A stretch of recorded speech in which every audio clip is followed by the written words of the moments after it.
حضرت موسیٰ علیہ السلام کے زمانے میں ایک شخص ایسا تھا جو اپنی توبہ پر کبھی ثابت قدم نہیں رہتا تھا۔ جب بھی وہ توبہ کرتا اسے توڑ دیتا، یہاں تک کہ اسے اس حال میں 20 سال گزر گئے۔ اللہ تعالیٰ نے حضرت موسیٰ علیہ السلام کی طرف وحی کی، میرے اس بندے سے کہہ دو میں تجھ سے سخت ناراض ہوں۔ جب حضرت موسیٰ علیہ السلام نے اس آدمی کو اللہ کا پیغام دیا تو وہ بہت غمگین ہوا اور جنگلوں کی طرف نکل گیا۔ وہاں جا کر بارگاہ رب العزت میں عرض کی، اے رب ذوالجلال، تیری رحمت کم ہو گئی یا میرے گناہوں نے تجھے دکھ دیا؟ تیری بخشش کے خزانے ختم ہو گئے یا بندوں پر تیری نگاہ کرم نہیں رہی؟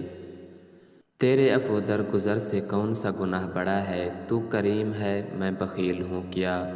میرا بخل تیرے کرم پر غالب آ گیا ہے۔ اگر تو نے اپنے بندوں کو اپنی رحمت سے محروم کر دیا تو وہ کس کے دروازے پر جائیں گے؟ اگر تو نے دھتکار دیا تو وہ کہاں جائیں گے؟ اے رب قادر و قہار، اگر تیری بخشش کم ہو گئی اور میرے لیے عذاب ہی رہ گیا ہے تو تمام گناہ گاروں کا عذاب مجھے دے دے، میں ان پر اپنی جان قربان کرتا ہوں۔ اللہ تعالیٰ نے موسیٰ علیہ السلام سے فرمایا، جاؤ اور میرے بندے سے کہہ دو کہ تو نے میرے کمال قدرت اور عفو درگزر کی حقیقت کو سمجھ لیا ہے۔ اگر تیرے گناہوں سے زمین بھر جائے تب بھی میں بخش دوں گا تجھے۔